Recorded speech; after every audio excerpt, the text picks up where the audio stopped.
County, that people are interested and proud of their histories. And so one of our goals as the Historical Society for Gasconade County is to, in fact, honor the small communities within our larger county, and we try to do that every April. So we were at Swiss last year, and here in Bay this year, one of my favorite towns. And so it's great to see so many of you here, and I know there's a lot of Bay residents that are here. So how many are from Bay? Oh my gosh, excellent. Excellent. Well, the purpose of the Historical Society is to preserve and communicate the history of Gasconade County. And part of that is done through our membership meetings and also through our speaker series, as well as what we have in our museum and our archives and record center. How many of you have been to the Archives and Record Center? Quite a few. How about to the museum in Owensville? Quite a few. Excellent. Well, most of our visitors are from the county, or it's a great place if you're having like a family reunion and you're looking for an activity to do on an afternoon. I know if you'll just call, Bonnie will set up a special presentation for you or a time to meet. If you're having a family reunion and you want to include the museum as part of your activities, it's a great place to come. So do think of us, because that's why we're here, so that you can come and learn about our history. Also, it's important we communicate through our newsletter. And so for those of you that aren't members, we do have membership applications here. That way you'll always know what's going on in the society. You'll also get the postcards that remind you of our speaker series. One of the next upcoming events is going to be really interesting and I know very unique, is going to be at the Cemetery Walk in Old Woolham. And that will be held on May the 26th. Anna, are you here? Or you're somewhere. There you are, Anna. She's in charge of this. You want to add anything real quick on the cemetery? Yes, we will be meeting at 2 o'clock at the St. John's Old Woolham, also known as the Brick Church Cemetery. And at 2 o'clock we'll have 8 different persons. They're going to be interpreted by, in most cases, a descendant of that person, which doesn't happen in just any place. So that's pretty cool. And then after that, we also have a commemoration for one of the soldiers that was killed in Old Woolham during the Civil War, and his name is Lieutenant William Diebold. And we will have a plaque that's going to be placed at a historical monument site in Sandy's backyard. So that will be following the cemetery walk. So the cemetery walk is at 2, and probably around 4 we'll have some of the actual commemoration of this sign. So please come to those things. We're really excited about doing it, and we're still in planning stages, but it'll be cool. I know it's going to be cool because I've seen all the people doing the research at the Archives and Record Center. And this is not only a way that we communicate our history, but it's also an important fundraiser, because we do these programs partly to raise the funds necessary, like just to keep the lights on in the museum. And for those of you that probably got our solicitation letter, I want to thank you for the tremendous response we had to that. There's an opportunity where you can sponsor a day or a week, for that matter, at the museum or the Archive and Record Center. So if you want to honor a loved one, or in fact in memory of someone on a special day that might have been important in your family, that's a cool way that you know that you're helping support the operations of those facilities, because they do add up, as we all know, from just taking care of ours at home, and we have to raise that money every year, and we try to grow our foundation long term. So thank you for all of you that gave. Our next speaker series will be on June the 23rd, and it's going to be on the school, one-room schoolhouses in Gasconade County. And Anna's also in charge of that. She's doing double duty this year with Cemetery Walk and the speaker series. And it will be presented where we'll meet at the Cooper Hill Church, and then we will tour the Mount Sterling School afterwards. For those of you that how many were at the Steamboat presentation? Oh, look, we had a great turnout for that too. I know it helps to have really exciting programs, and Ed did a fantastic job. Ed, where are you? Right in the back there. Ed was phenomenal. The history he had was amazing, and the photographs. And we do have that now burnt to CD, and we've had people actually ask if they can get a copy of it. So I think you all know you can go to our website and actually view a program online. But if you wanted a CD either to share with someone, or maybe you don't have a really strong web connection, if you'll let us know, or if you want to check on the web store, because we do have a store on the web page, we'll actually ship you a burnt copy of that CD. And I think, Jim, you're going to try to do that for this one too, correct?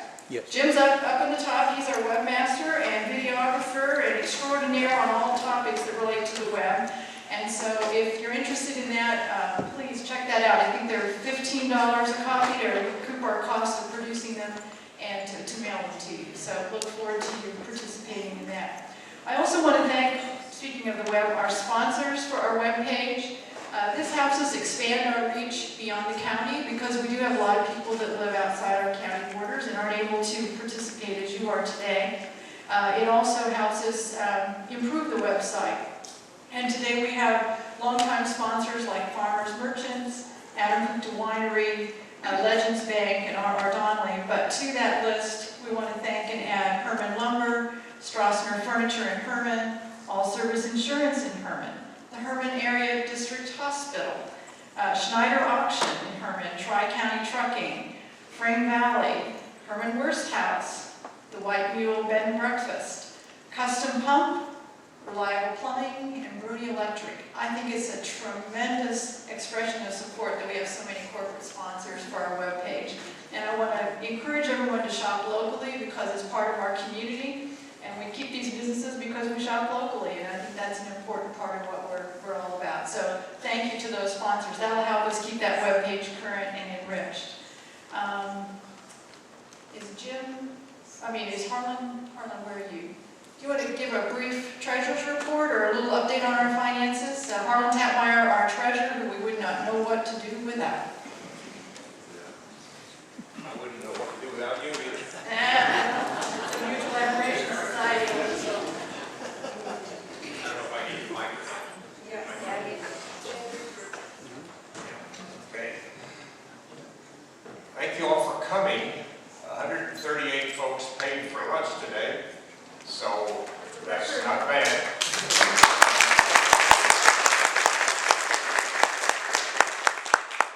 Really, it's great. Thank you so much for coming. Just a couple of things on our finances. Most of you are pretty well informed, but just in case this year, it's pretty typical for us. We have a $65,000 operating budget, and we raised the money to cover those expenses, which most of those are annual ongoing. We're doing a couple of projects this year that we have to do on our buildings just to maintain, but you don't do it every year. And that's about $8,400 this year out of the $65,000. And of that $8,400, we got one special contribution that's been made by Sherry Branson in memory of her husband. Covers about $6,000 of those expenses. Now, to raise that money every year, there's basically three sources of funding. Number one are dues. Number two is the fundraising projects that we have and conduct each year. And number three, and the critical one really, is the contributions from each of you and from others that are not here today. Actually, for this year, we need contributions in our budget of about $35,000 to meet our expenses, our budgeted expenses, which are pretty realistic. And 15 of that is from the county, so that means we have to raise about $20,000 from you and I each year just to form of cash contributions to make our budget work. So, and it looks like this year we're going to achieve that. We're well along the way at this point in time.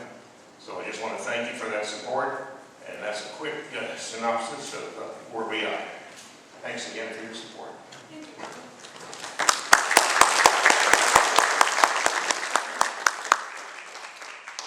Harlan does a great job from his time at the society. He knows where everything is and what his trend lines are and keeps us on the straight and narrow. So I thank him for that. For any of you that are not members and that would like to be, I know I gave out a lot of those when you were first signing in, but we do have more membership applications. That will allow you to get our newsletter so you know when the next meeting is, and we also include a lot of just historical information in each one. So I think you find it great reading as well. Is there any questions or anything that while we have a business meeting portion of this that I can address? Or concerns, comments? Well, thank you so much, everyone, for being here. This is a phenomenal turnout. I also want to commend the ladies of the church for a wonderful meal. It was delicious.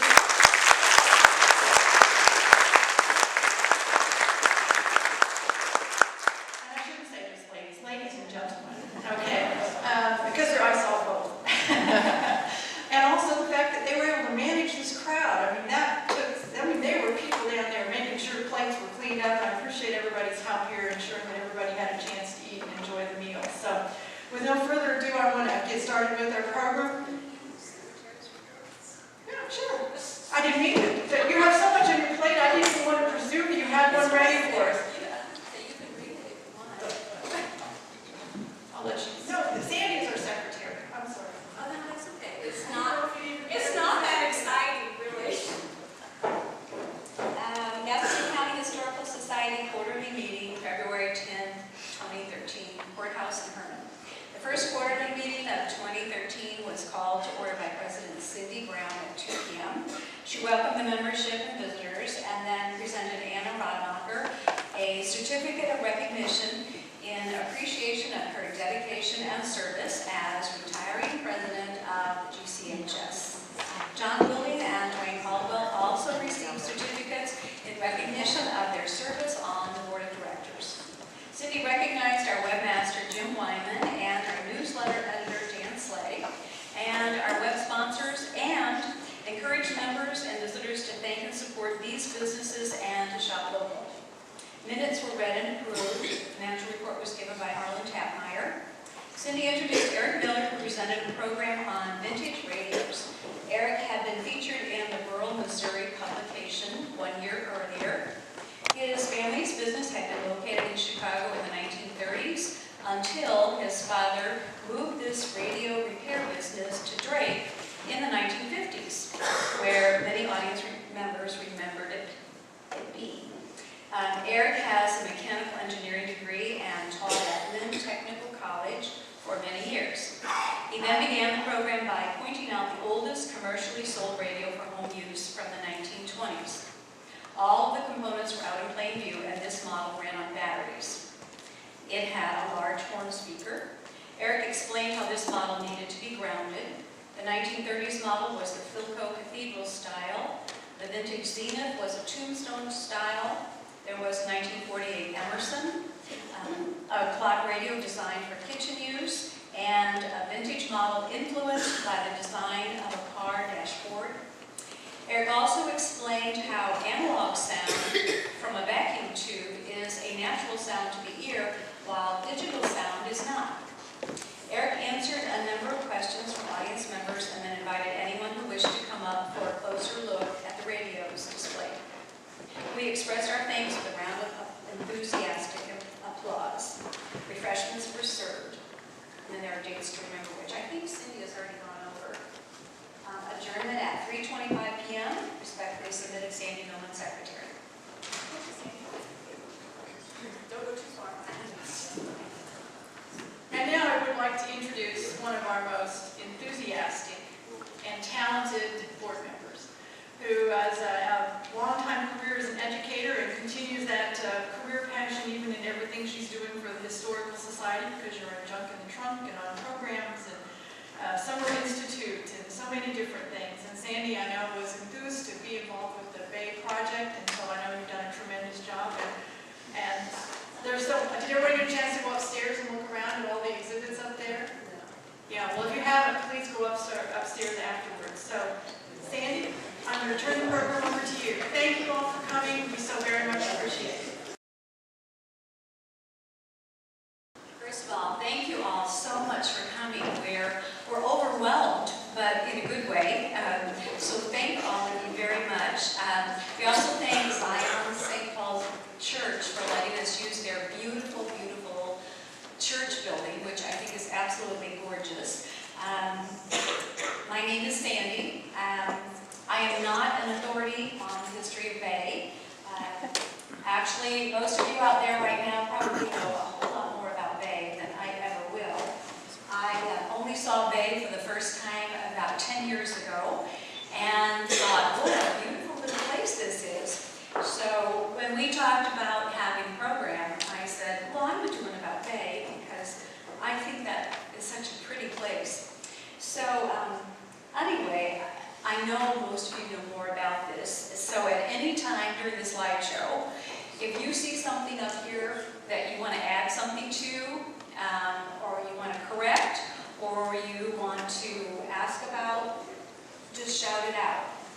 We have a microphone right out there, which Anna Mae will bring over to you because we want to hear your questions and your comments.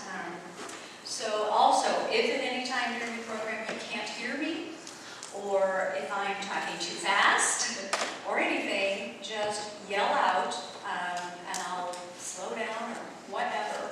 So let's start. Okay, Lois, next. So we call this an afternoon in Bay. Okay. Next. So I'm going to start long ago, but I'm going to only do recorded history, so we're not going all that far back. Next. So I always want to know who the first people were that settled there. So my first question is, who were the first people to settle here? Next.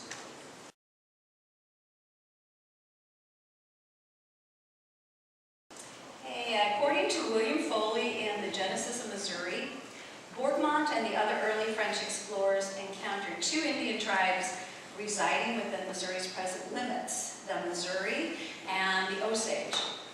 Okay, sometime before 1673, the Missouri came. They inhabited their permanent villages only during the spring planting and fall harvesting seasons. Next. And that's a photo, a picture of the Missouri tribe. Next.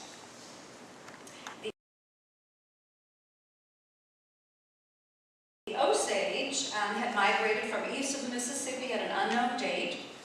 During the coldest months, the Osage left the prairies and moved to sheltered, wooded areas where deer, small game, and firewood could be more easily obtained. Okay, next.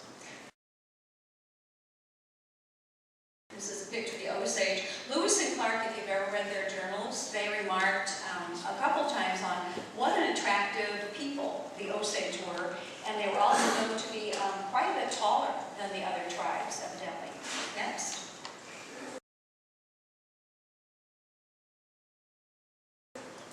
There's also a story about an early encounter in Gascony County with Shawnee Indians. Isaac Best, who owned and ran a horse mill somewhere in the northwest part of the county, was attacked by Shawnee Indians and made his escape by placing his rifle upon a cake of ice and floating down the Missouri River to Talbot's Forts, a distance of 8 miles. Okay, this is from Goodspeed's 1888 History of Missouri. So I could not find Talbot's Forts on a map. Does anybody have any idea where that is? Okay, tell us. Okay, do you want the microphone, Cindy? Or are you going to yell it? Okay. So where is that? Right across from her. Oh, right across from Herman. Oh, okay. Oh, well, thank you for clearing that up. Okay, I'm going to call on people from time to time, so be ready. Okay. Next. Okay, there's the Shawnee. Okay, next. So who came next to this area? And some of you probably already know. Next. These are coureurs du bois. So these were French traders and travelers and explorers. Next. So this is from William Foley, The Genesis of Missouri. Unauthorized French explorers periodically ascended the Missouri River, hoping to engage in the lucrative Indian trade. Canadian officials attempted to restrict the traffic in furs to licensed traders, known as marchands voyageurs, but they could not restrain the unbounded impulses of the lawless coureurs du bois, who continued to roam the wilderness. although these illegal traffickers probably entered the Missouri River as early as the 1680s. Their first recorded trip occurred in 1693, when two unidentified traders visited the Missouri and Osage tribes. In the following year, Bienville stated that there were as many as 110 Canadians traveling in small bands and trading along the Mississippi and Missouri rivers. So despite all the attempts by authorities, these guys had quite reputations and were not ones to obey laws. Next. So we know that there were many French here because so many of our streams and rivers and places have French names. For example, and I don't know if you can see some of these. Is that very clear? It's probably not very clear, is it? Can you see that? Yeah, that's not working, is it there? Anyway, some of the ones that are highlighted in French, Côte Sans Dessin, which is shores without design in French. Gasconade, which is named from the Gascony region in France. Loutre, which actually should be pronounced Loutre, which is French for the otter. Charette, which is a settlement and a creek, that's French for cart. Dardenne, Quiver, Portage de Sioux, Florissant, Rondelet, St. Genevieve, and Loose Creek, which was originally French for Louse, which is the bear. Okay, next. This is the 1823 Tanner map. On this, we have Burbus, the Rivière Bonhomme, Femme Osage, and Mina Breton. Next. So who settled in this area next?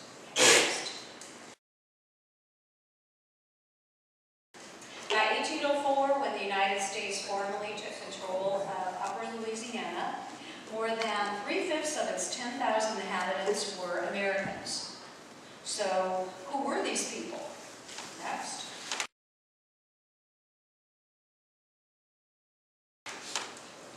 The territorial population increased from an estimated 25,000 in 1814 to more than 66,000 in 1820. The newcomers were a cross-section of humanity, predominantly from lowland regions in the Upper South, especially the Tidewater and Piedmont areas of Virginia and the Carolinas, the Kentucky Bluegrass region, and the Nashville Basin. Next.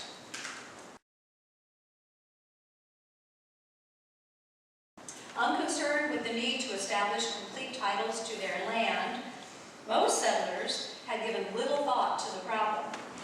Many had never bothered to seek formal title to the lands they were occupying. But that changed in the wake of the American acquisition of Louisiana and the accompanying appreciation in land prices and increase in population. Okay, we also know that the Spanish had been encouraging Americans to come west of the Mississippi to occupy this territory, and they gave land grants, for example, to Daniel Boone and some of their relatives. So when we became a state, entered the statehood in 1820, this was a real headache because so many of these people were occupying land but had never gotten title to it. So when we became a state, someone had to figure all this out. Next. This is a map of Missouri Territory in 1812. You can see how they divided this up, just pretty much straight across sections. Next. And by 1821, when we entered statehood, you can see there's Gascony County right there. So we have already started dividing up counties. Next. So when Missouri became a state and before land could be put up for sale, surveyors were sent out to survey and map the counties. This is a copy of the actual journal notes and the surveyor's handwriting.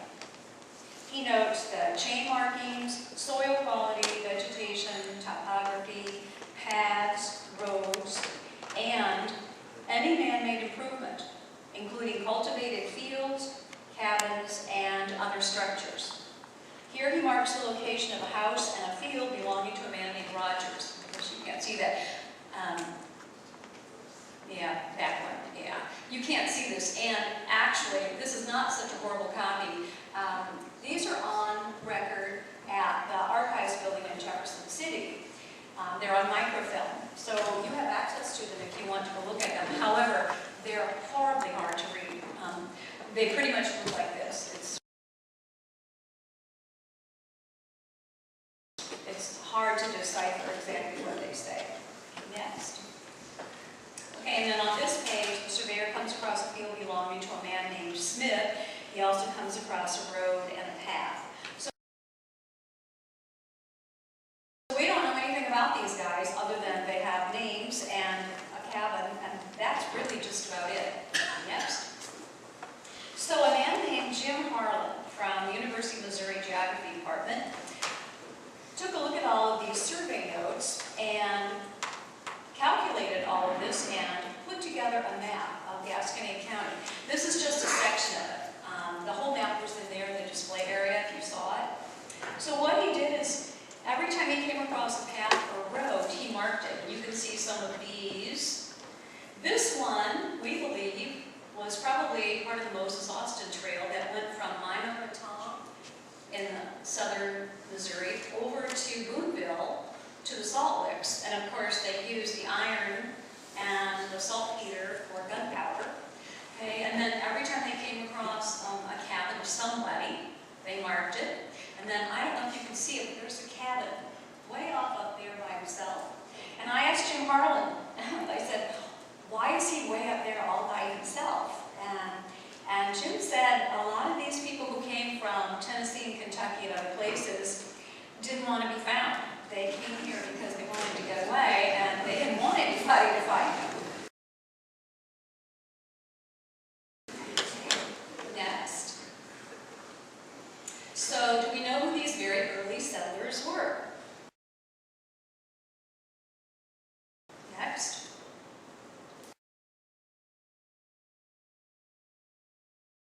We know very little about the very early settlers. According to Goodspeed's 1888 History of Missouri, the first permanent settlers, it is believed, came into the county in 1812.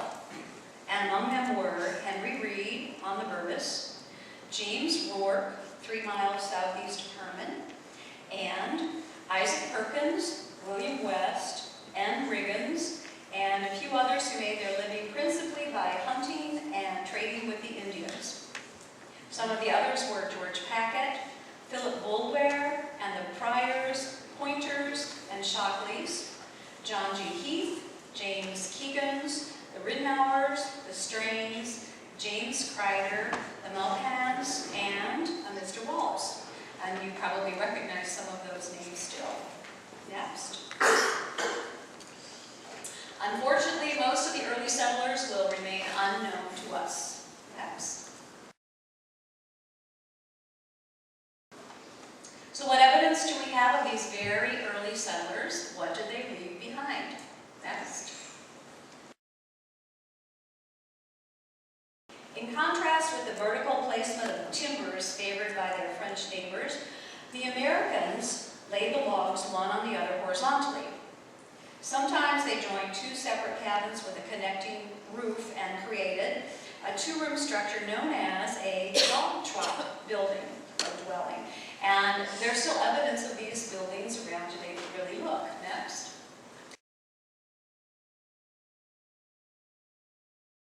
This is from Ravensway's book, Arts and Architecture of German Settlements in Missouri. And this is called Dog Trot House. And the idea is this was a side of a cabin. This was a cabin, and the center area right here was usually left open. You could go all the way through it, and just as the name says, dog trot, they would keep their animals there, and then eventually would enclose it. This was the Bushman homestead in Bay, and this center part, you can go all the way through. You can see all the way through to the back, so it has like 2 parts to it. Next. This is a picture I took of a house on Walls Road. This has been reconstructed. You can tell that they took this cabin and probably reconstructed it and then put a center part to look like a dog trot.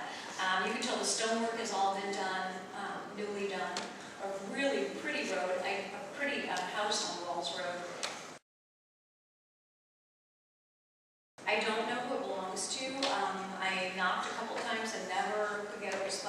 Anybody know who owns that house? I don't know who owns it, but John Ming is a wonderful person to know if you want to redo any log cabins. He's an artist, he's a contractor, he's a great guy. Did he do the work on I this? think he did, I think it looks familiar. Oh, okay, it's a beautiful place. I have another picture of it in a little bit. Okay, next. This is the log cabin on Charlene and Harvey Klein's place. Next.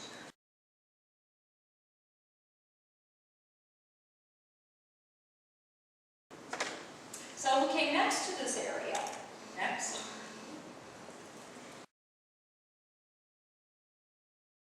Germans quickly became the largest immigrant group in Missouri. While the 1830 census counted only 155 not naturalized foreign-born residents in the state, by 1860, foreign-born Missourians numbered 160,525, almost 14% of the state's total population, and outnumbering Missouri's slave population for the first time. More than half were German. Germans remained the majority of the state's immigrants until the 1910 census. German language newspapers, theaters, churches, and community groups sprang up everywhere they went. German stonemasons, farmers, vintners, and stained glass artists changed the physical and cultural landscape of Missouri. That's from an article by Robin Burnett and Ken Woodbury. And they mentioned stained glass in here. They've also written a book about the stained glass in churches in Missouri, the German churches especially. And I believe they mentioned these stained glasses in that book. Okay, next.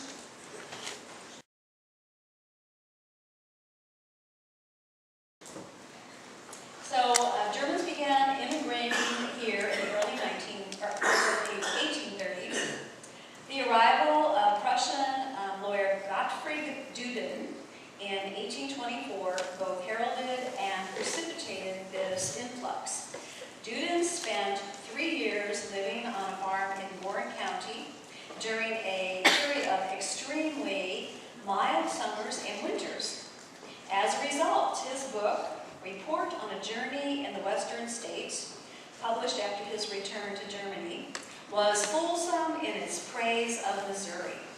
Duden's book was one of about 50 relating life in the United States published in the German states during the first half of the 19th century.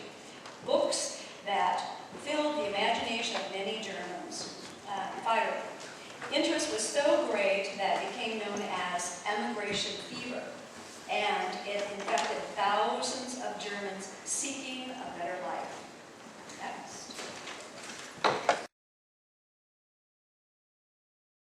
What happened then to the early English, French, Scottish, and Irish settlers as many German, Swiss, and other immigrants arrived in this area? And remember, a lot of these very early settlers had no legal claim to this land that they were occupying. Next.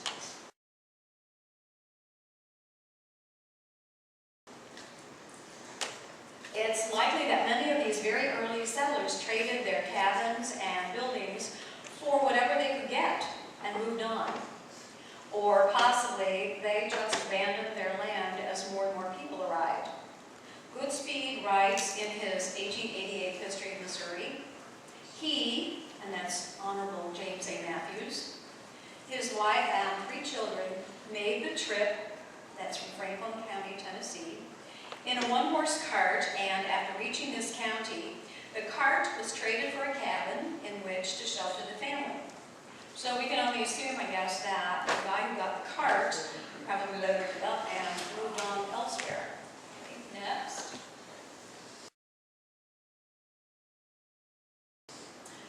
So I was curious about this. So who filed the first land claim in the Bay Area, and where was it? Anybody have a guess? Anybody know? No guesses? Okay, next.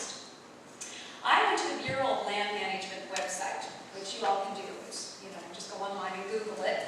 And it shows you can search by section or by name or county or whatever, and look for land patents in certain areas. So I searched all of the townships around the Bay Area, and the very first one I found was this one. the date, which is interesting, was 1819 in August, which is very strange because the St. Louis Land Office didn't really officially open until 1820. So I don't know how these guys got in there so quickly, but you notice too, their document number is 0. So I don't know if they did that legally or what. There's also one here for Edmund Anderson. So I was curious. I thought, how did these guys do that, and was this a legal thing?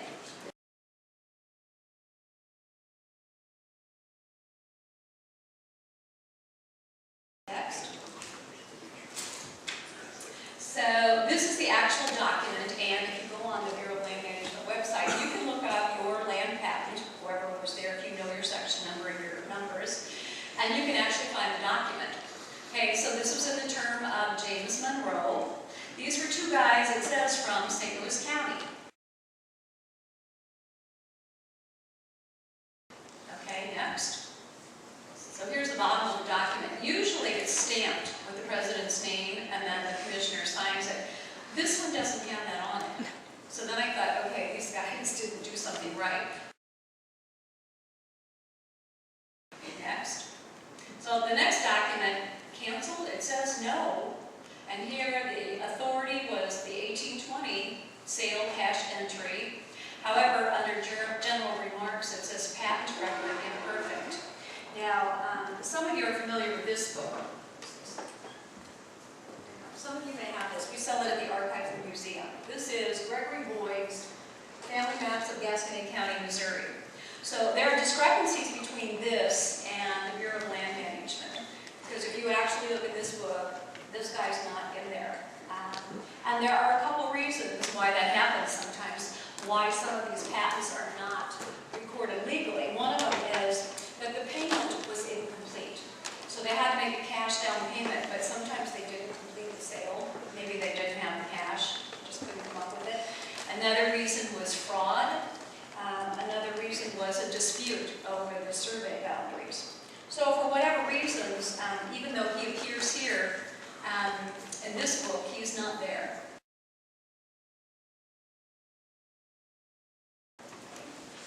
Next. So can you guess? So he has a choice of anything around here in Bay. Any parcel of land he wants. Can you guess where it was? What did he choose? Oh, Canada, you're so good. Okay, say it louder. On a river? Okay, next. Okay, there he is. Yeah, right on the river. This is the Anderson guy, and you can't tell, this is too light, but there's a creek here.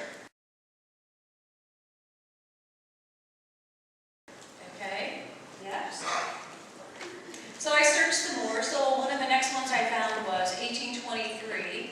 That's William Rector and Roger Whiteman, which I'll show you in a minute. But I wanted to point this one out because I got a phone call from a gal named Sharon Walsh from Richardson, Texas. She's related to the Ginhagens, but she's also a descendant of Henry Curley. And she said that one time when she was here in this area, she went out to Hell's Island Road because she was looking for the gravestone of Henry Curley. And she stopped at someone's house, and some really nice man said, "I know where that is." And he took her out in the field and showed her where Henry Curley's gravestone was. And you'll find that later on, he pretty much took over a lot of some of these other land parcels. Next. And of course, there he is. That's the one he chose. And then this was the Curley property, which took over all this section. Next. Okay, so here's an 1825 little tucket. You can probably guess where this is going to be. Next. Okay, right there on the river.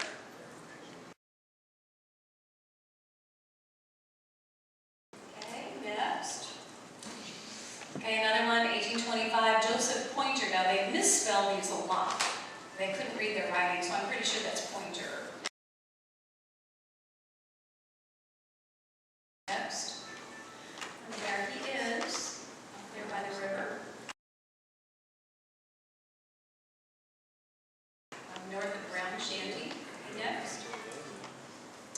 let's see, what's this one? Okay, the Brown and the Phillips in 1825, this is section 17. And you're seeing a pattern here next. Okay. This is actually on a creek. There's a creek here and there's one that comes down here. I don't know what those creek names are. Okay. It's like north of Mount Sterling. Okay, next. Let's see. Oh, that didn't turn, you can't see that very well. So I'm looking here at this section and I thought, okay, I want to know what were the first land patents in the actual Bay Area. Next. So I looked that up and you're going to see some German names to start coming in. There's Hermann Inne and Heinrich Leinkuhler.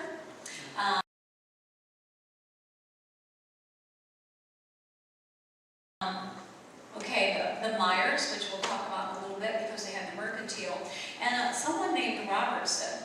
Okay, and here's another interesting thing. I got a phone call also from a man named Ken Murley from Washington State, and he's a descendant of Thomas McKinney.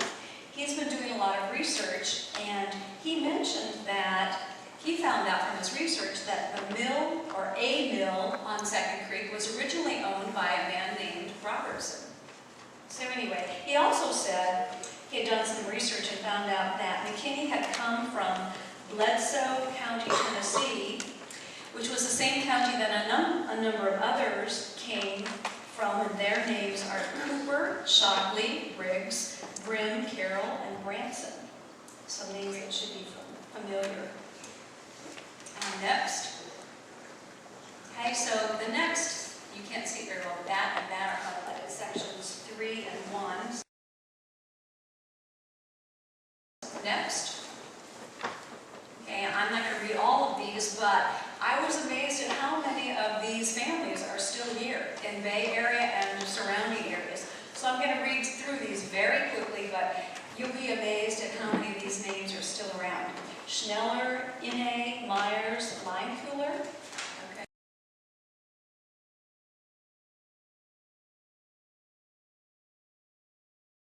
Next. Okay, this is the area right here. I'm doing sections 10, 11, 12. This is Cave Hill, there's Fowler Road and Highway K. These names are Cooper, Steinbeck, Leinkuhler, Branson, Ruskop, Cordes, and Erfman. Okay, next. A little farther south of Bay.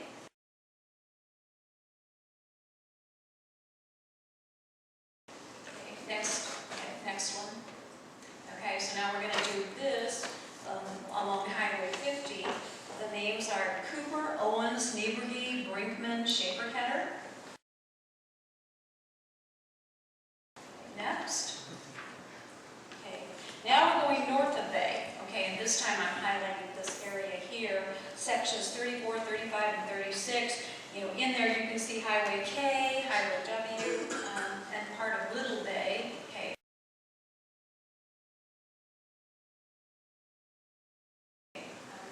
Go next. Am I on 35? Yes. Okay, that's these areas right here. Okay, next. And those names were Meyer, Shockley, Osterwald, McKinney, Ofterheide, and Langenberg.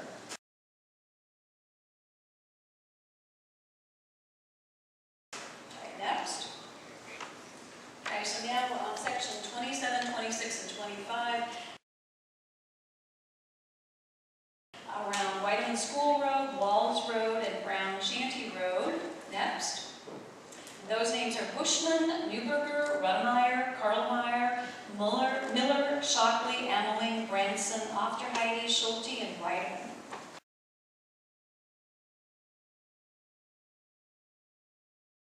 Next. Okay, so now we're at Brown Shanty, a little north, and Hartshorn Road, sections 22, 23, 24. Next. These names are Miller, Ameling, Tateman, Held, and Schneider.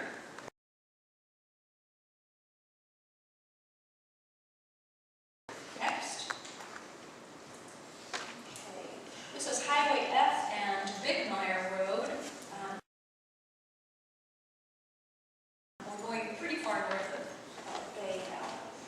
these are Bayer, Held, Ryder, Duffy, Taveman, and Schneider.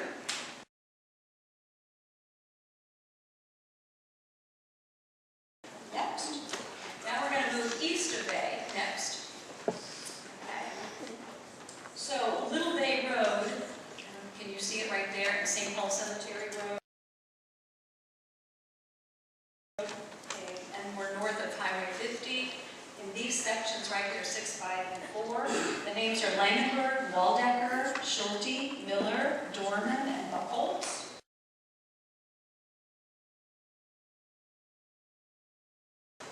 Next.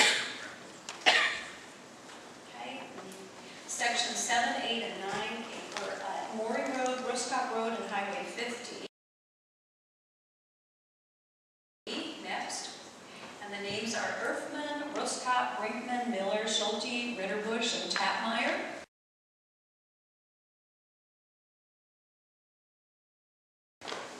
Next.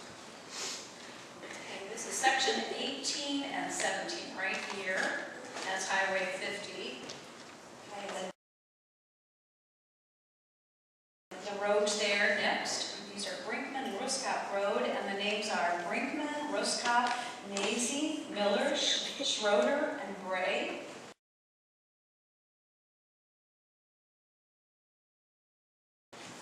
Next. Okay, now we're northeast of Bay. There's Little Bay Road and St. Paul Cemetery Road. So we're looking at these sections right here. Next. The names are Langenberg, Bushman, Ofterheide, Stoner, Waldecker, Nieberty, Roscoff, Dorman, and Schulte.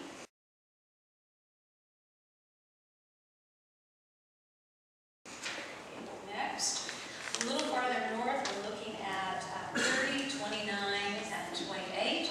The roads there are Highway W and Kroll Road. And the names are Vogelbach, Meyer, Stoner, Leesmeyer, Sunderworth, Colley, and Cook.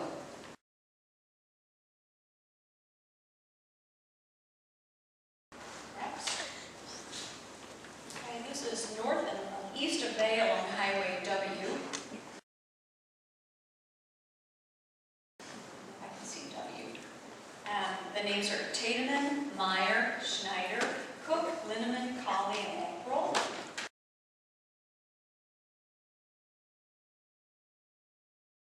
Okay, and one of the last ones, next, we're west of Bay, okay, north of Mount Sterling, here's Highway 50, up here. It's interesting, these two sections stay pretty much English. Perkins, Stewart, and Pryor. However, this section was Hilkeman, Buddy, and Hoffman.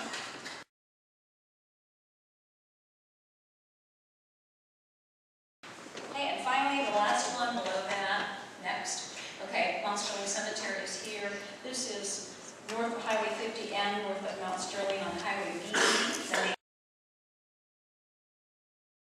The names are Myers, Perkins, Cooper, Abbott, Sanders, Burgess, and Anderson.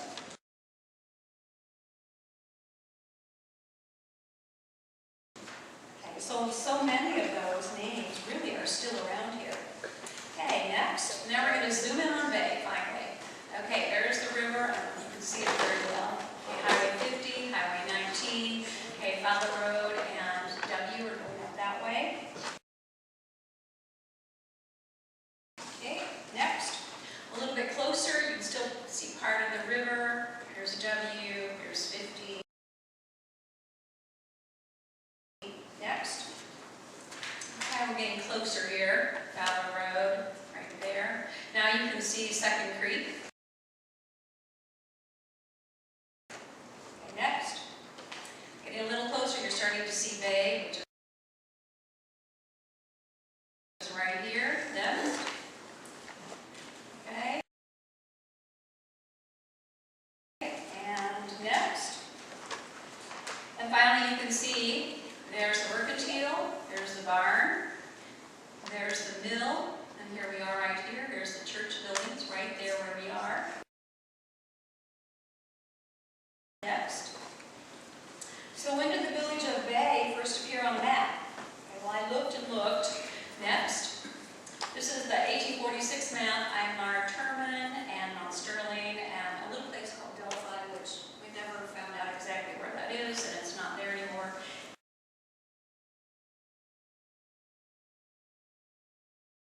and Jake's Prairie, which is closer to Ellensville. So it's not here yet. Next. And I marked on Sterling and Herman and Delphi again. It's not there on the 1859 map.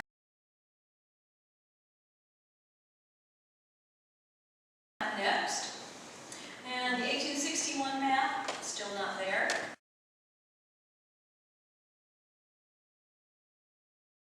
Next. Okay.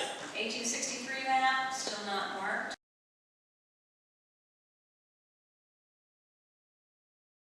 Next. Finally, on the 1875, here's Bay Post Office.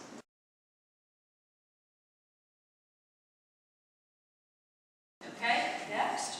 However, on the records, next, it does say that the Bay Post Office opened in 1860.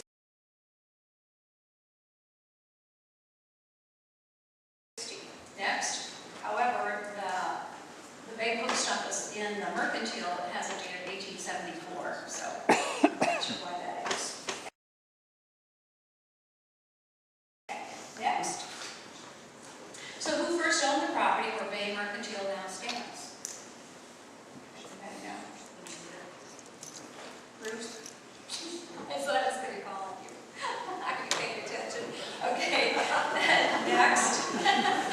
Okay, it was Myers, which we saw on the land maps. J.P. Meyer owned the tract of land where Bay Mercantile now stands in 1833. J.P. deeded it to Francis Meyer in 1854, who in turn operated a small store to serve the needs of the Bay area. It says this photo was taken in June 1873. That information comes from the history volumes that the Historical Society publishes. So that's one of the earliest pictures we have. Next. In 1856, the property was deeded to Francis H. Peters and Wilhelmina Charlotte Peters, and they operated the business now known as Bay Mercantile. After the death of Francis H. Peters, the widow married Simon Berger. They continued the business in the same building it occupies today. Francis and Wilhelmina had a son, Henry, who was educated in St. Louis at Jones Commercial College, but spent his summers in the Bay. He eventually became a shoe salesman and later founded Peters Shoe Company, which subsequently merged into the International Shoe Company. Next. Okay, that's Simon and Wilhelmina Berger. Okay, next. And these also were people who owned the Mercantile at one time. Henry and Sophie Oberg. And I got this information from Irma Enke and from Karl Marsh. Is Irma here? There she is. There's Irma. So Henry was part owner of Bay Mercantile and served as postmaster at Bay for many years. Sophie was a sister to Ernst Engelbrecht. She was raised in Drake by her aunt and uncle Wilhelmina and Fred Wayhoner. Are those the Wayhoner furniture people? They're the ones that made the furniture? Anyway, Ernst was raised by August and Philippina Moritz, just east of Drake, after their parents died within 3 days of each other in 1877, leaving 11 children orphaned. And I think, Irma, you're related to the Obergs, right? Is that correct? Are you related to the My name Obergs? was Whitty, but my mother's name was Oberg. Okay, yeah. Okay, next. And there's the Peters Mansion. Next. I'm sorry, say again? Oh, okay, Engelbert. I also understand that a man named Franz went for quite a long time. He was the one who put the pool in. That was in the later years. Okay, so Engelbert. Okay, thank you. Next. There's another.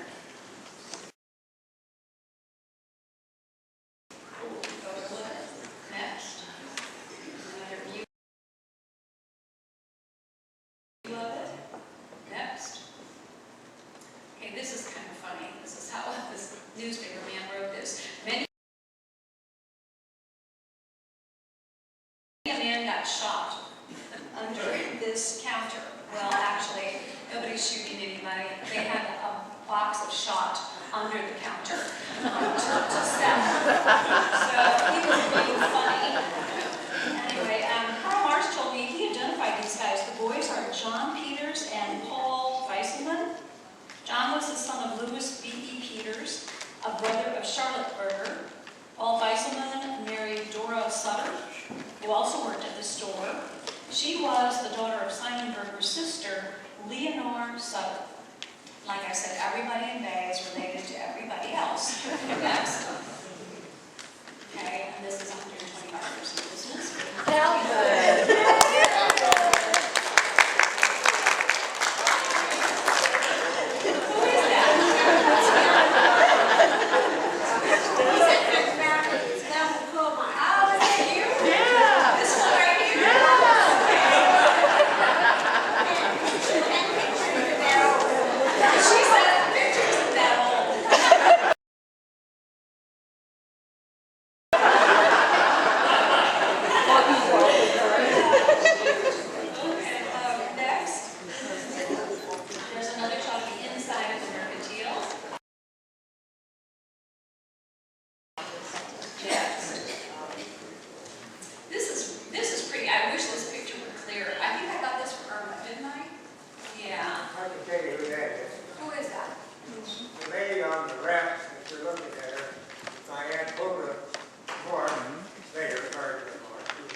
Those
And I can only find this story in one place, which is Anna Hess's and Marion South's book, The Gascony County Tours, is that little booklet. Okay, next. I have that booklet out there, so if you want to look it up, you can see it.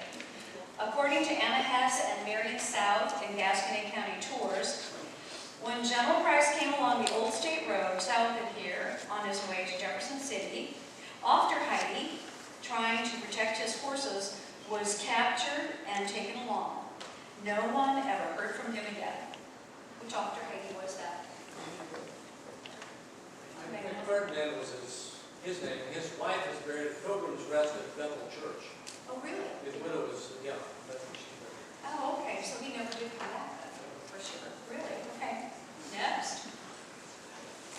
Here's another one. Have you heard the one about, next, the mysterious stranger at Remmert Blacksmith Shop and Jacob Tapmeyer's house?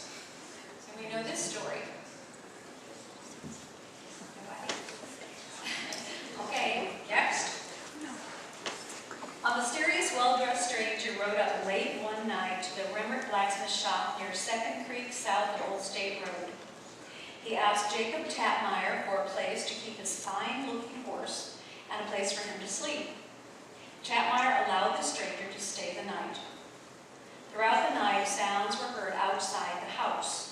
Sounds of other men on horseback, quietly and slowly circling the house. The next morning, he ate breakfast, and when he had finished, he rolled several gold pieces onto the kitchen table and left. On the following day, a posse came to that same house, looking for the infamous outlaw, Jesse James. Okay, this is from an article that Jane Carlos wrote in the Gascony County Historical Society newsletter a while back, and she said the story was told to her by Glenwood Tapmeyer, which was Jacob's grandson. Anybody heard a different version of that? I know there's a version where Jesse James jumped out of the second floor window of the place of Drake, and I think there's The Drake store. supposedly. Yeah, there's a lot of Jesse James stories. Who knows? He really was around. Next. This is actually the Remmert Blacksmith Shop where Jesse James stayed. This building is on Highway P. Highway P is in the back there, and Rosecott Road comes in here, right on this side. Okay, next. The interesting thing, the Carloses told me that you can see this like there's a little road bed along this side.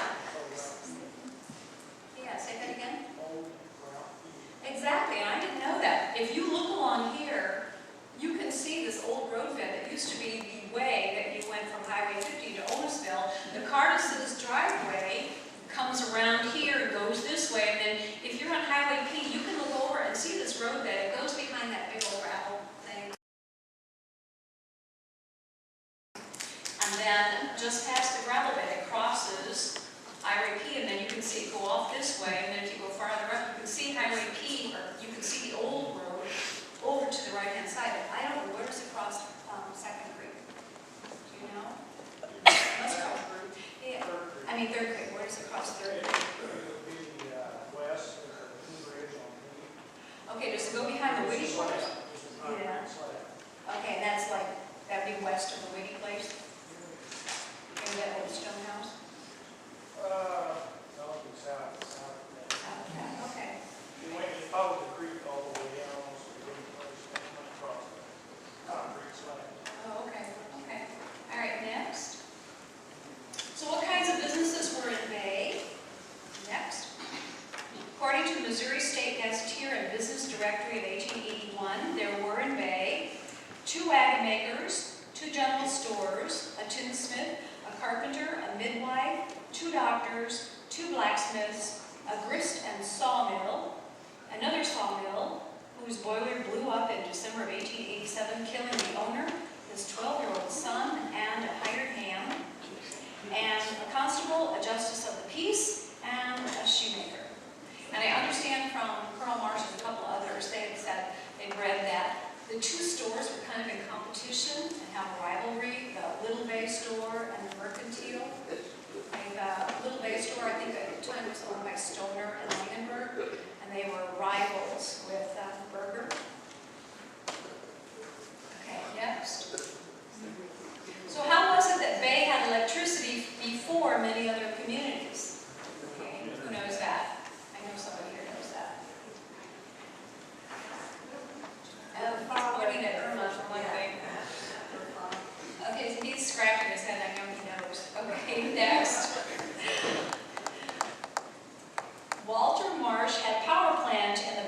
mill that supplied electricity for lighting and some appliances in the Bay Area. Dewey Brinkman took care of the engine and wired the church in Bay. The little power plant operated until the REA arrived after World War II. But before that, my father had a What I said was, Dewey Brinkman furnished a little bit of the electricity before Walter Marsh put in the engine. He had a Kohler engine in the room in back of our garage, and he supplied our home. He electrified this church, had electricity in the parsonage, and maybe one or two others, I don't know. But he always waited up night until he saw all lights out, and then he turned the engine down. But one night it went on and on because there was a man from north of Bay, close to the river, courting the preacher's daughter down here, and the night went on and on. So my father went out and threw a charge through the engine, and the light went out, and he heard the guy go home. But the next day, the minister went up to the general store and said, "This bulb wasn't any good, it blew out." Thank you for that. You can just pass that down.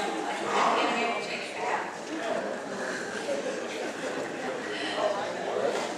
Okay, next. So what year did the churches in Bay begin holding services in English? You've been in Bay, you know that. Okay, next. There's the Old Zion Church. And then this is, of course, where we are today. Next. That's the old altar, by the way. The cornerstone for the church was laid in 1903, and the schoolhouse was dedicated in 1907. Okay, you saw the schoolhouse, it's right out here. In 1914, an English service was conducted for the first time, and it was decided to hold an English service once a month. In 1964, Zion Church and St. Paul Church were officially combined with services held at Zion Church. Next. Okay, that's Bethel Presbyterian Church. Next. These were photos given to me by Annette Pfeiffer of the old Bethel Church. And there's three people standing here, and I don't know if that's an umbrella. I could not figure out what that was. They're standing here. Okay, next. Bethel Presbyterian Church congregation was organized on August 22nd, 1848, with 44 members on the charter roll. The present church building was erected in 1855. Services were originally held in German, but then in English in the early 1900s. Next. This is St. Paul's Church, built in 1867. Next. In 1851, a group of families decided to organize an evangelical Lutheran church in Bay. Since they had no church building, Sunday services continued to be held in members' homes. In 1853, they purchased a tract of land and built a log church just north of the present St. Paul Church. In that same year, they built a parsonage and, in 1854, a stone schoolhouse. Early members included Beerworth, Bray, Brink, Bushman, Engelbrecht, Holbein, Cook, Meyer, Ruskop, Shapercutter, Schulte, Siva, Stoner, Waldecker, Weidemann, and Whitty family.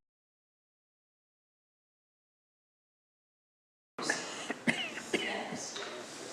And that's the little school building in St. Paul Cemetery, built in 1854. Next. Okay, and this one, somebody who knows German, anime. What does that say? Schule, something. Something, Zube. Oh, that's Zion. And then there's a word here I can't tell. Schule, Evangel, Zion, something Zube. And so, is Evangel's church, is that church school? So this is church school, and the pastor's name is H. I can't read that. Robert Ruder, something.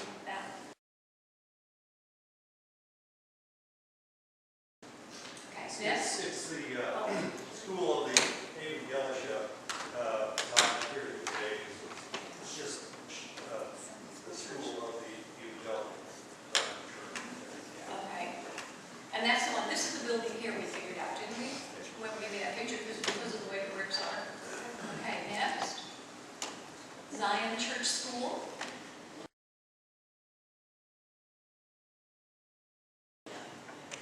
And some of these photos, I hope you had a chance to go back and look at the displays. A couple ladies very nicely, kindly gave me all the names of these people, and I didn't put them in slides. I put them on the tables in there so that you could actually look at the names. They listed the names. Leora Shear did that. And so some of these are named back there, so if you're looking for family members or friends, hopefully those are all named in the back over there. Next. Yeah. That minister, I talked to Reverend Schultz. Wait, here. Anna Mae's going to give you the microphone, so we want to hear this. They called this the German school. And my aunt, my mother's sister, Amanda Schneider-Meyer, taught that school. And I think on one of my photographs, I have most of those people identified. And I can see my mother and Lizzie Broker. That's Reverend Schultz, over way to the right. Oh, right here. Okay, which one is your mother? My mother is third from the right. Okay, third from the right. And the back row? To the right of her, that's all. Second woman from the right. Second woman from the right. Okay, that's your mother. Okay. Got it on Caroline. And I know several other people, and of course I have them almost all identified on that photograph. I think this was the preacher's wife, way over to the left, Right there, that lady? I think. Okay. And some of the others are relatives of people I knew, and I think the boy with his head like this, I think that was Fred Pierce. Okay, the boy with his head like that. Oh, this one. Third, middle row, right there. This one, who's that? Frank Pierce. Oh, Frank Bureau. Okay. And there was that. Okay. And I think over to the left is my dad, Louis Bushman, This one? and then in the middle row. In the middle row. This one? There. Okay. And the one next to him is Henry Schneider, Henry Schneider. Diane Walker's dad. And I believe that was a Wondersley. Next, and the woman behind her was Lizzie Bruckner. Lizzie Griffin. Right. Oh, okay.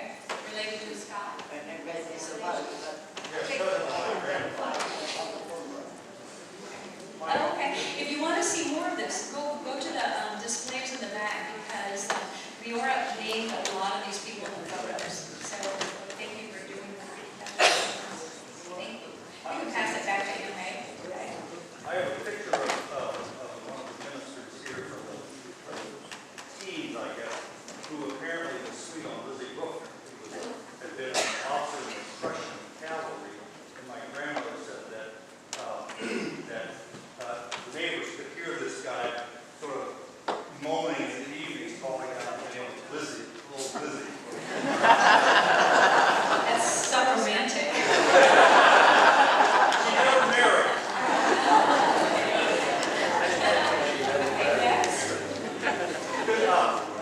Sandy, could I ask if anyone knows this story? Come up and come to the microphone. Hello? Hello. Yeah. My grandmother said that.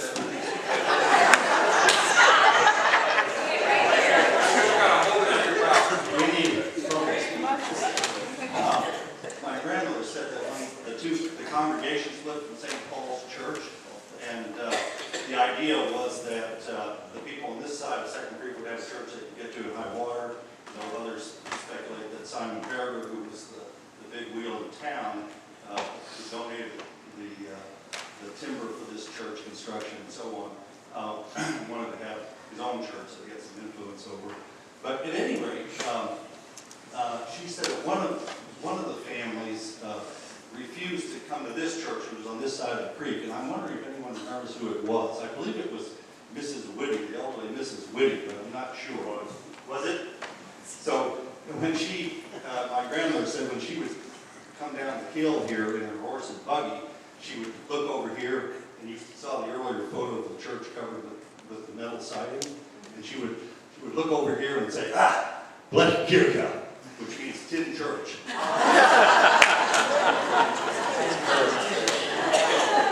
Kind of a nice put down.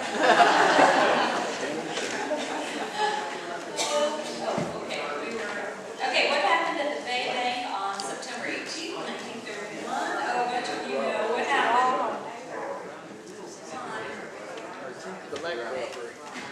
Okay, I think I was going to yell it out. She's robbed. Yeah. Okay, next. Okay, bandits robbed State Bank of Bay, a well-known second banking house robbed of $1,500 currency and silver Wednesday morning. Robbers beat a cashier on the head with a revolver, and then they strew roof nails on the roads to thwart pursuit.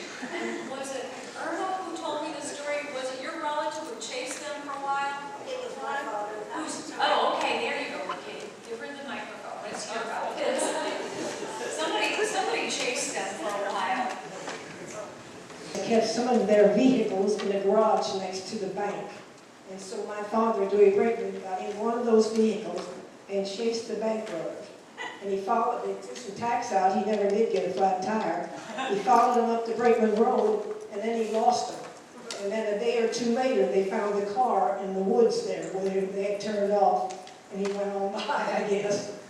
That's probably that.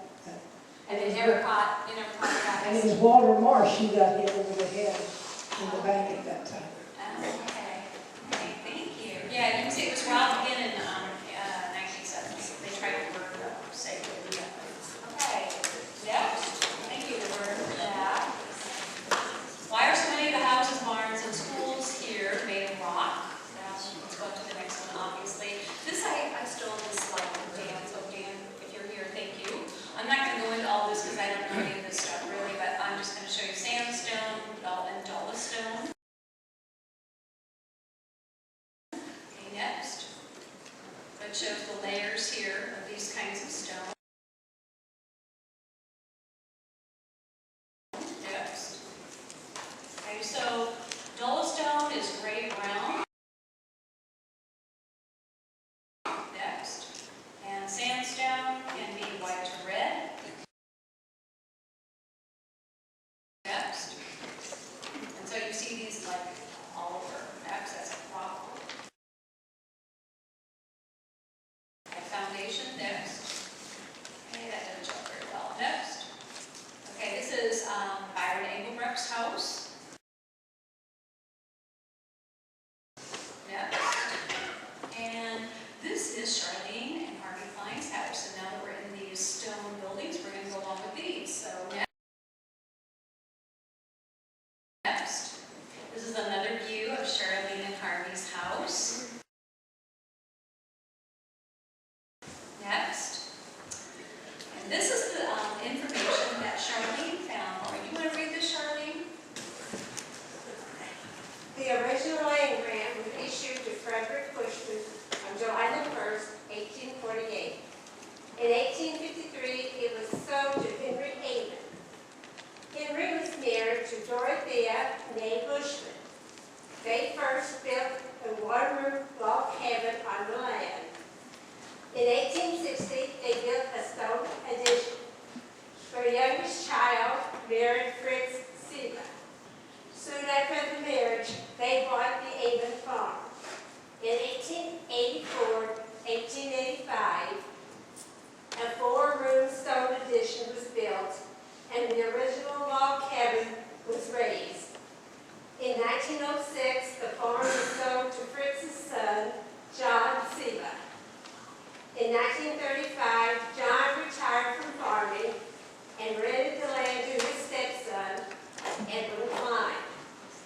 Edwin bought the farm in around 1955, and Edwin and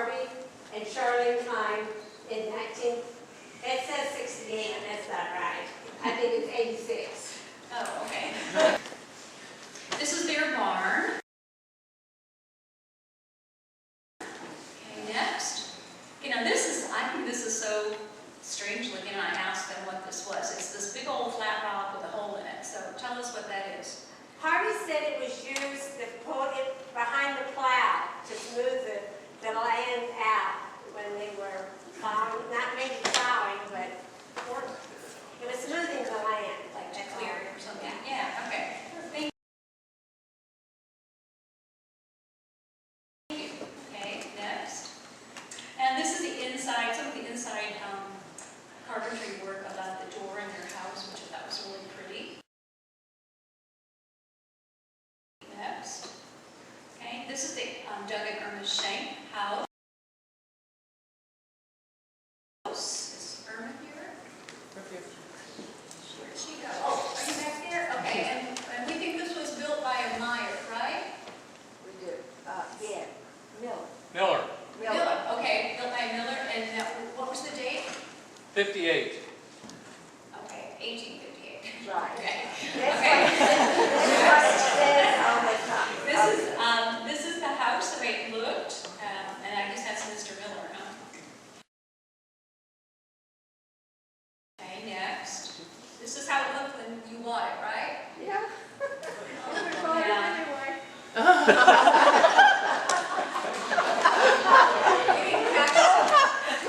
And then she said, and we bought it anyway.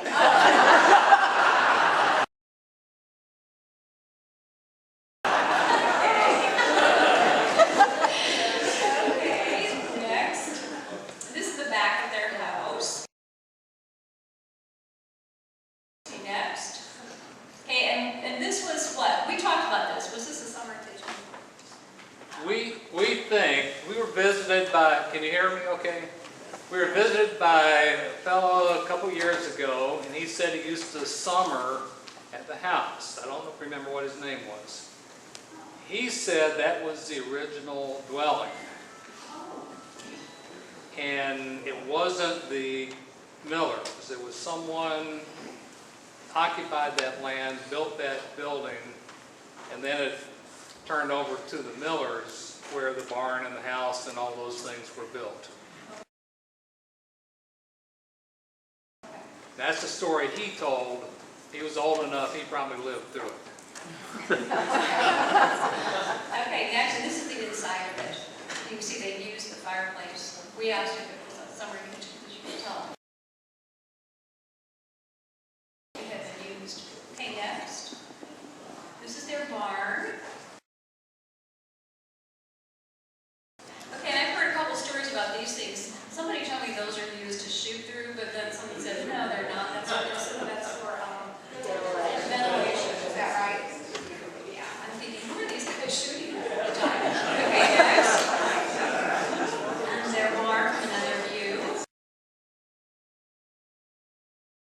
Okay, next. And this is how the barn looked when you bought it, right? You bought it anyway?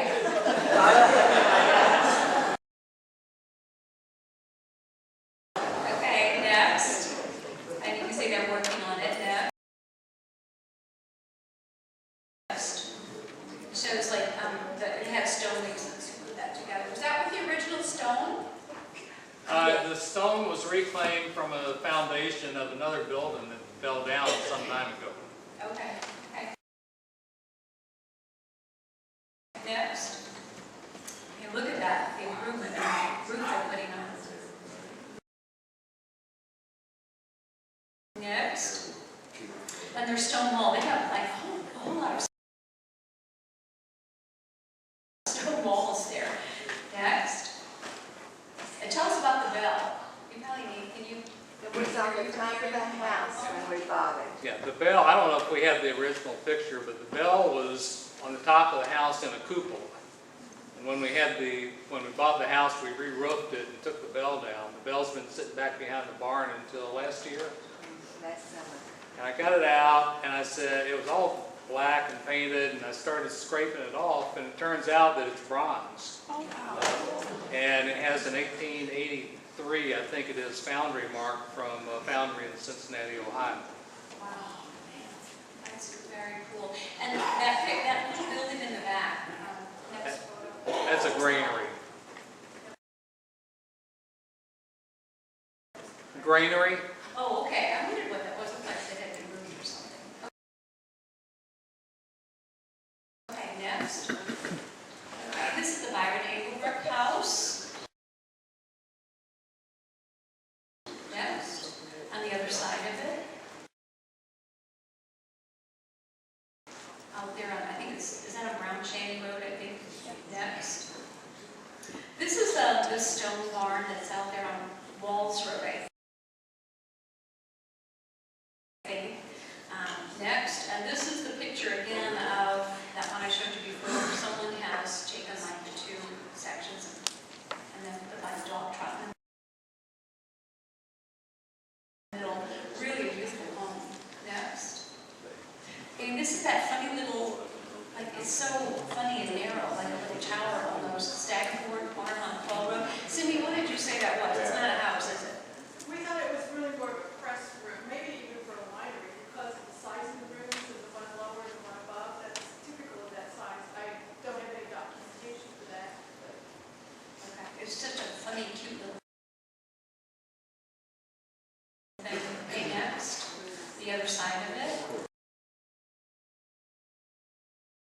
And next, there's also a log house on there. You can see they've covered the siding, but you can see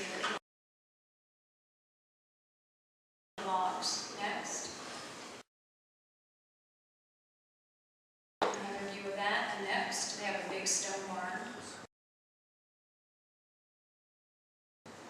Next.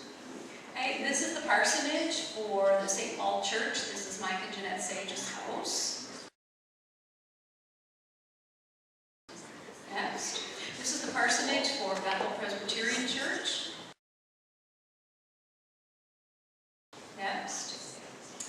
That's a terrible picture of my hand was obviously not steady that day. This is the stone house you can see from Highway K, and I think the Mundwell or something.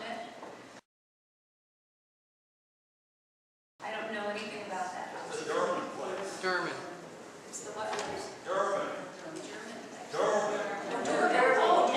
Oh, okay. Yeah, and it's in fairly bad shape right now. Next. Okay, this is the Sims place that Bill's here. So Bill, tell us what was the year for the house and the barn?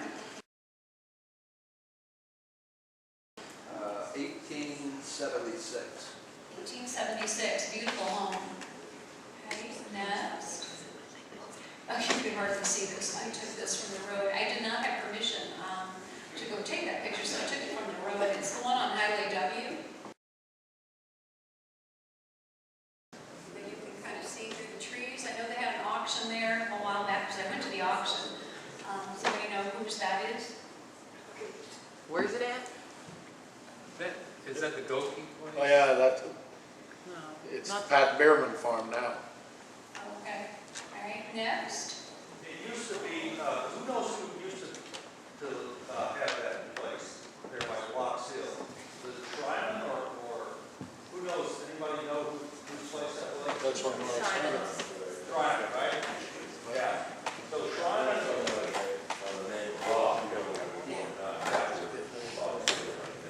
so Tryman and, Tryman was a mail carrier, wasn't he? And there was another guy, Swiss, who was a mail carrier. I can't see his name right now. The two of them, and of course, those patronage jobs, and whichever party was in power was able to give those jobs out. My grandfather, Louis Bush, was supposed to have to pay. Oh, yeah. Said that those two guys, Schreiner and the other guy, I can't think of his name right now, they were such fierce competition, and I don't know if you all know, used to be practice of sending out Valentine's cards to, to people kind of like prank cards, and very popular. I've got some of these from the past, century ago or so. Anyway, Schreiner and his competitor had such enmity for competing over this mail carrier job that they started burning the cards and sending one another the ashes.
But I do have a story that came down from that break.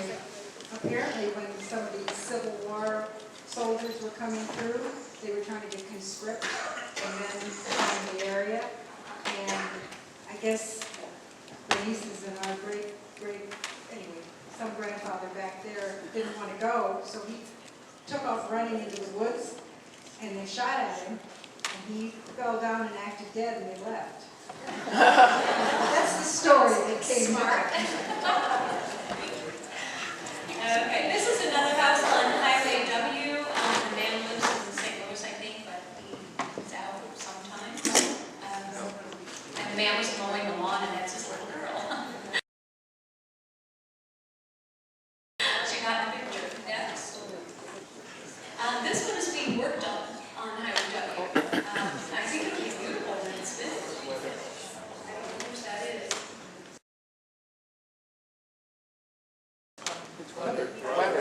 Ronnie Weber. Ronnie Weber. Oh, okay.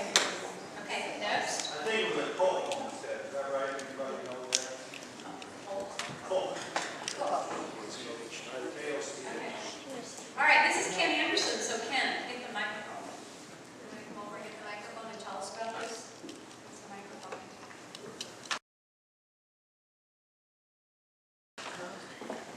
You want to talk? No. Oh. Okay, so this is somebody's house.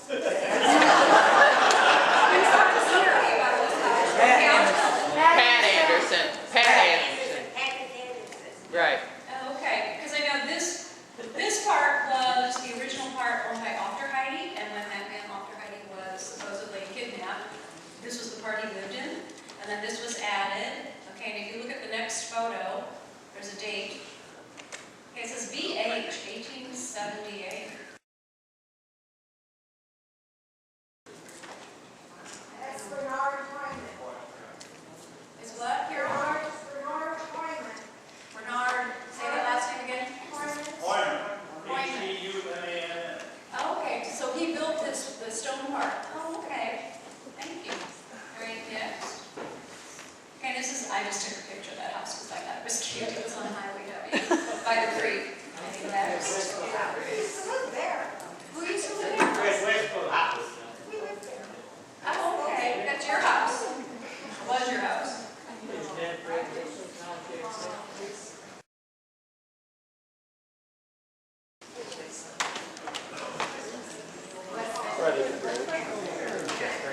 All right, next. Okay, this is Scott Winter's house. The previous photo was the West Coast.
up being that we loved it so much that we'd be out almost every weekend. And they got used to using an outhouse, which for suburban kids was a new experience that they needed to have, and now they appreciate regular restrooms so much more.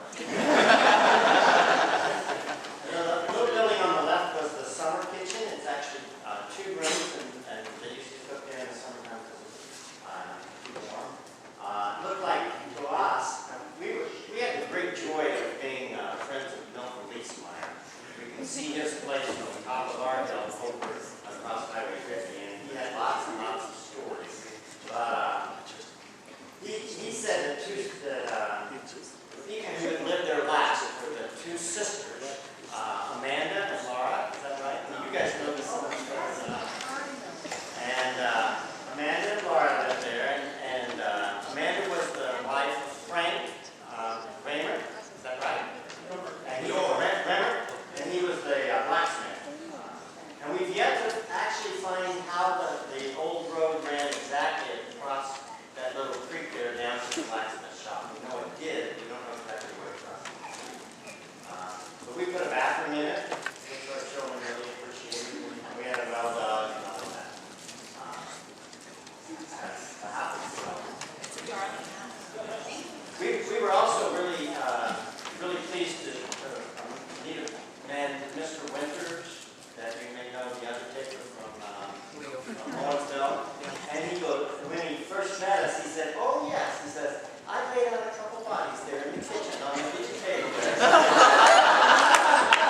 That sort of changed the way we think about it.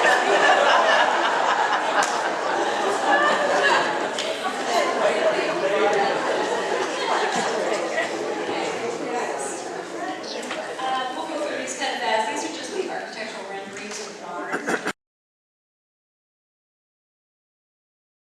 Next.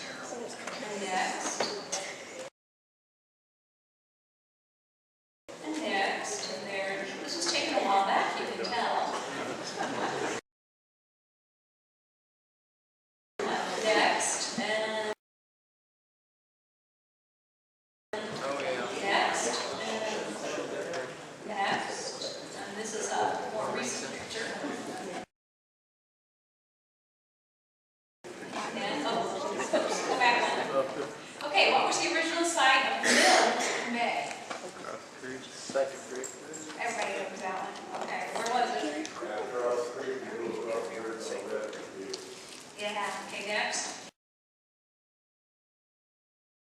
So it was moved here, so it wasn't here, and then there's another picture, show the next one. So Carl Marshall did this for me. He said, the Advertiser Courier says that Simon Berger told them in February of 1895 that he had bought it from the Campbell brothers.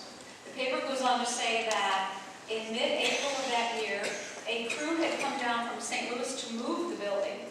On May 1st, Simon told the paper it had been moved. On October 9th, Simon states that the mill is in operation. The next year, the paper says, Simon has so much business that he doesn't have enough room for his inventory.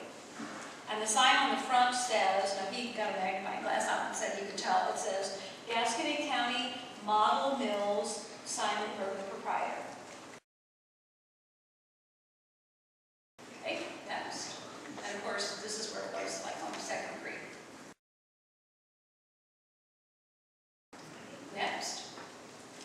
Where in May is this located? Okay, this is going to stump you all. Next. I don't know if you can tell what it says. Okay, it says Jefferson City, 43 miles, and then there's an arrow that points this way. Where is that? Little Bay Road. Oh, look at that. Okay, this is the biggest mystery to us. Okay, next. I'll show you where it's located. Okay, there's Presbyterian Church Road. Okay, W would be like over on that side, and then Little Bay Road comes up this way. See where that bend is? There's a creek there. Okay, next picture. Okay, this is closer up. Next. Okay, you can see the other side. We thought maybe it had to move because we kept thinking there's no way that it's only 43 miles to Jeff City from that place. So that was kind of a mystery for a while. But then, okay, go to the next one. But then somebody mentioned that, I think Jeanette told me, she said, you know that road that goes off to W over there. So you're coming back down the hill from that. Over to the left, there's this road. And she said, I think that goes up to, I think it's Norm Hayner's place, and goes way over. So the other day, in the rain, I decided I would drive that. So next, it goes way back into the woods. It's kind of spooky going. Next. And is that Norm's house? No. No, whose is that? Coolman. Okay, so it goes past this house and it goes around the barn and then it keeps on going.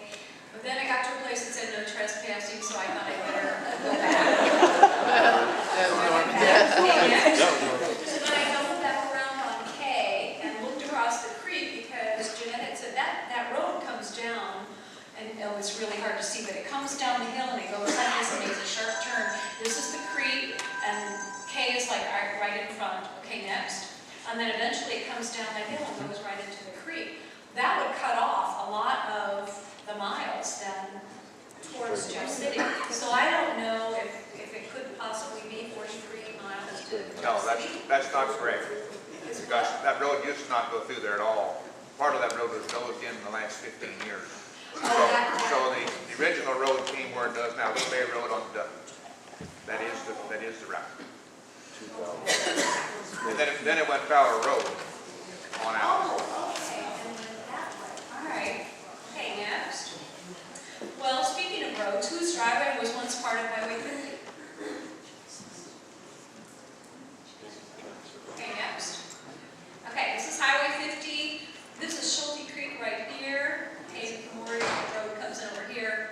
This is Nancy Fuller's house, and you can see it's not very good here, but there's a roadway that goes this way, and it goes across the creek. Yeah. Okay, next. And it keeps on going across the creek here. 50's way up here, and this goes this way. Next. Okay, and it continues on this way. Next. Okay, and here it comes this way. Now, someone has made a road going down to get gravel, but it crosses. This is Highway P. No, this is Roosecock going into 50. So it crosses over there, and then it turns this way. You can barely see that road there. Next. And then it crosses on this side, and can you see this part right here?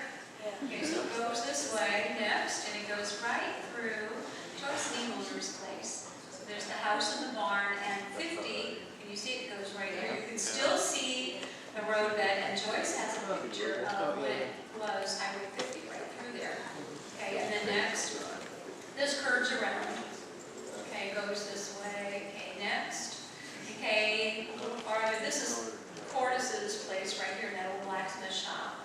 Okay, so then it kind of joins in here, next, and it continues along here, but then it doesn't follow the old P. It goes on this side of the road. The creek is along there. Okay, next.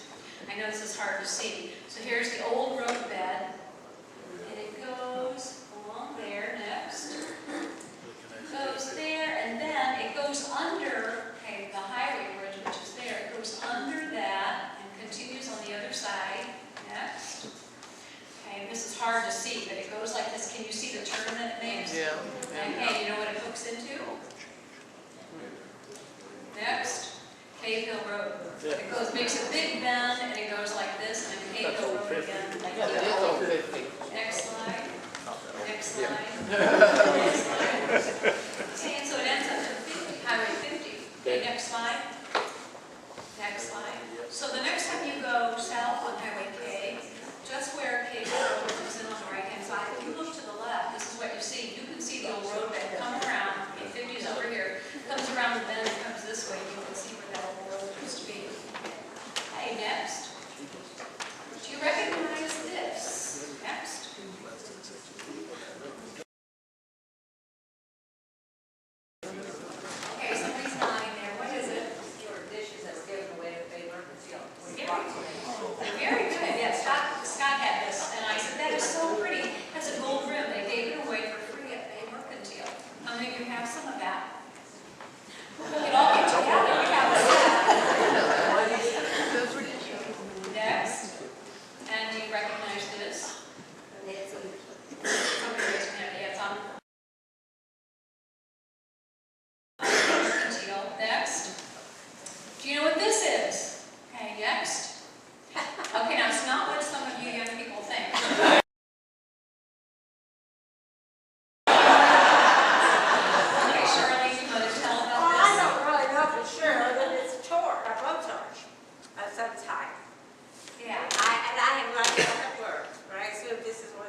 Yeah.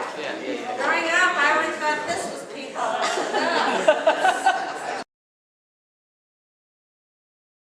Yeah, I don't know, but that is it. Anybody else have a different idea?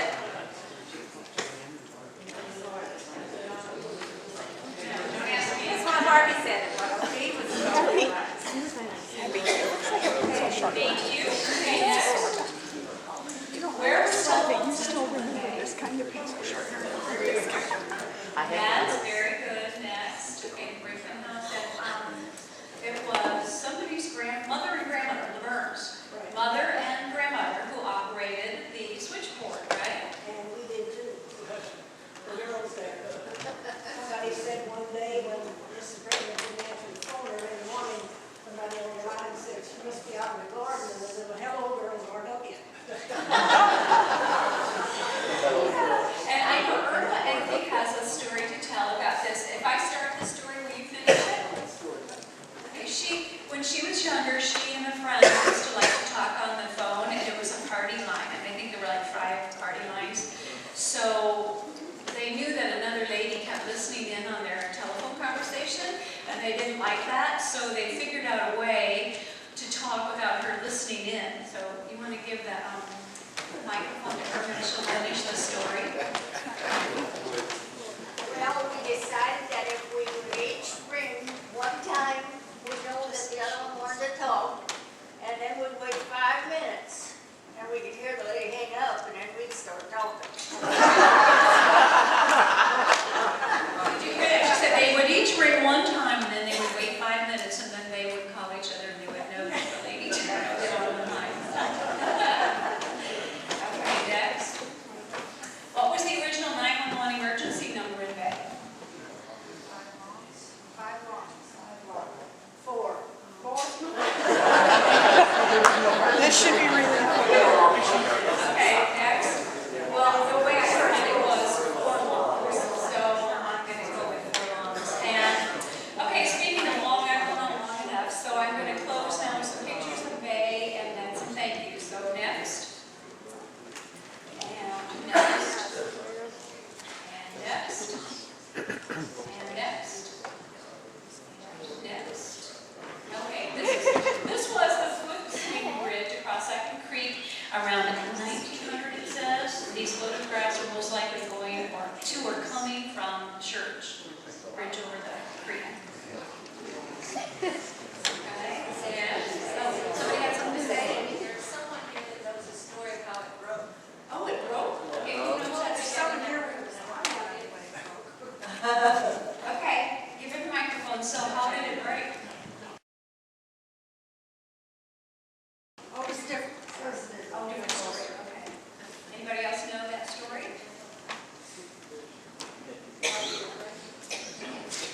The picture I've gotten back where I've got that wrote about a bridge breaking, that was on Punchin Creek. Oh, okay. That was, Okay. they had newly constructed it, and it was the last day of school, and they all got on the bridge to take a picture, and it broke. And it never was rebuilt. And this Geneva Brink was on the bridge, on that. Yeah. On that one. She was on the bridge that day? Yeah, I thought that was okay. Along with their mother and her aunt. All the other kids. And they all survived. They all survived. My grandmother had a broken leg that never really was well the rest of her life. I she could walk, but it hurt. She always knew when the weather was changing. Yeah. I just come across that in the pile. Wait, let's give her the microphone so everybody's here.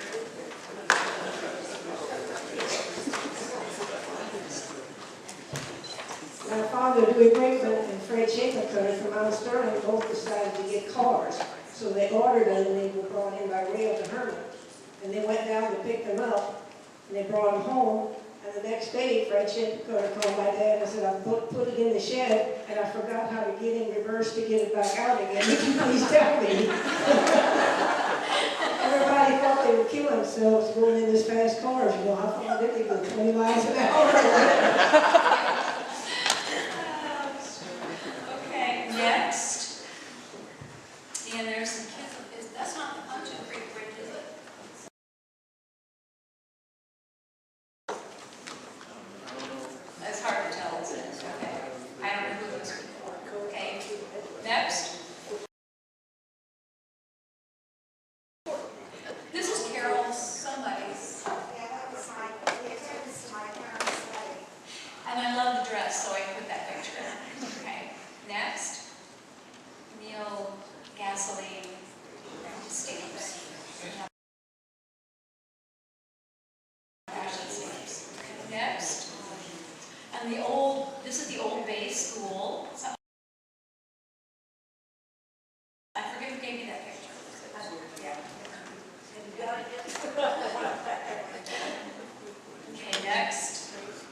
sponsors, lots of things on there, some dates and things. Okay, next.